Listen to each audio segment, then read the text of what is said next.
Pemirsa, kisah misteri yang ketiga kali ini terjadi di Desa Beseran, Kecamatan Kaliangkrek, Kabupaten Magelang. Desa Beseran kalau dari Kota Magelang kira-kira atau sekitar 9 km. Kejadian ini menimpa anak-anak Pak Sajari, seorang tukang jahit di Beseran. Jadi Pak Sajari punya 3 anak, memiliki 3 anak, Khalifah, Aslihiyah, dan Khomisah.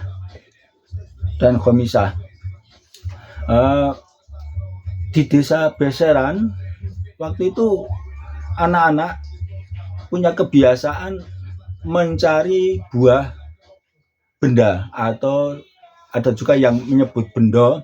Ini termasuk buah yang saat ini sudah sangat langka. Buah benda atau pohon benda sendiri nama latinnya Artocarpus elasticus. Artocarpus elasticus ini masih famili atau golongan atau keluarganya pohon nangka, pohon sukun, pohon cempedak. Hanya kalau pohon nangka masih banyak, kalau pohon benda ini sudah sangat jarang, dan kalau tidak ada yang mengembangkan mungkin suatu saat akan punah ya. Padahal kalau kita melihat di literatur itu buah benda dan pohonnya itu mengandung kandungan yang bisa menangkal kanker dan juga mungkin membunuh kanker. Jadi penelitian terhadap akar buah benda. Jadi silahkan dicari di literatur, bertanya kepada Google atau Google Gemini, akan ketemu kandungan buah benda ya. Oke, kembali ke kebiasaan anak-anak waktu itu mencari buah benda ya. Yang dimakan tuh bukan buahnya tapi bijinya itu disangrai, dikeringkan lewat kuali atau lewat apa saja, semacam disangrai seperti kopi itu, kemudian dimakan ya. Katanya anak-anak dan katanya orang sana itu gurih ya. Nah, jadi anak-anak itu berlomba, anak-anak desa Beseran berlomba siapa paling awal berangkat akan bahkan paling banyak. Biasanya mereka berangkat setelah subuh. Jadi begitu ada azan subuh dan ada diperkirakan anak-anak sudah berani langsung keluar ya. Kan harus diingat bahwa waktu itu listrik belum masuk desa ya. Kemudian di kota pun waktu itu listrik masih 110 volt ya. Jadi kemudian belum ada listrik, pohon-pohon masih rimbun ya.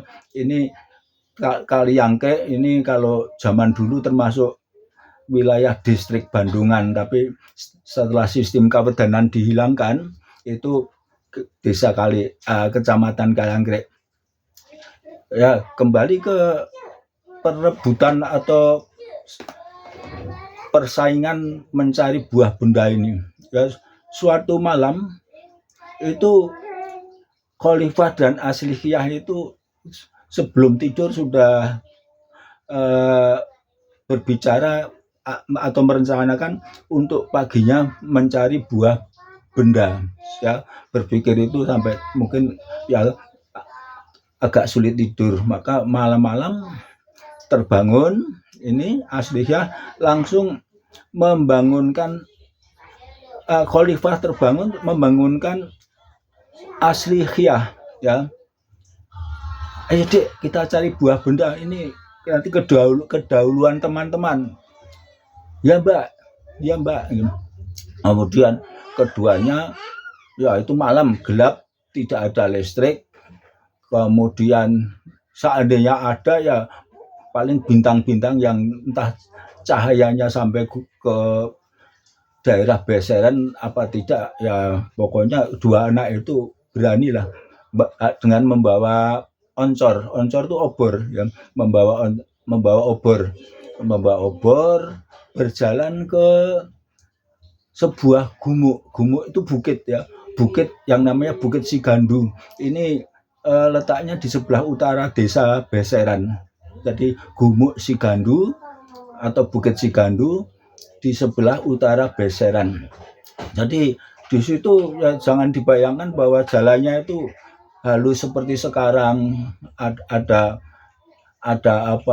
semen, dan belum ada waktu itu, masih jalan setapak, kemudian hanya memakai obor, kemudian menyeberangi sebuah sungai kecil atau kali, namanya Kali Petung. Waktu akan nyabrang Kali Petung itu, kedua anak itu ketemu tetangganya, namanya Pak Jaswadi.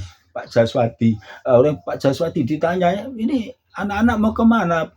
Jam segini sudah keluar gitu. Pak, ini Pak Jas mau cari buah benda, mumpung anak-anak belum datang.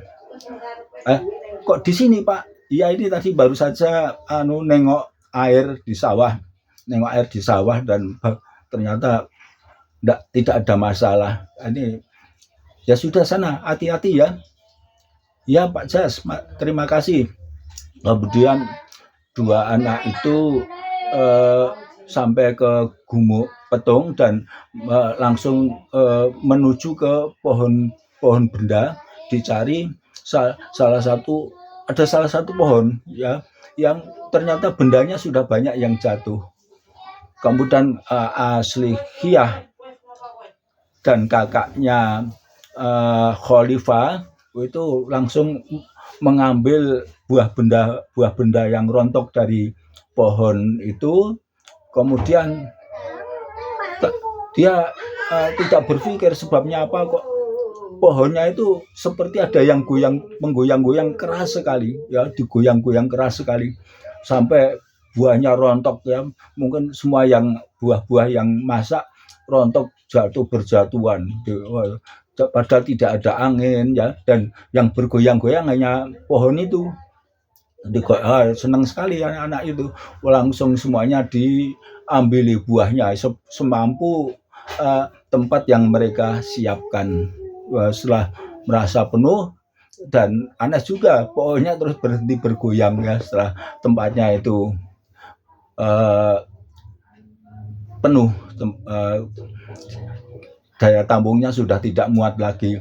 Lalu keduanya kembali lagi melalui rute yang sama, dan waktu sampai di pinggiran Kali Petung itu ternyata Pak Jaswadi yang berbaju lengan panjang dan celana lengan panjang coklat krem, sudah agak kumuh gitu, ya, itu masih nunggu di sana, masih duduk di sana.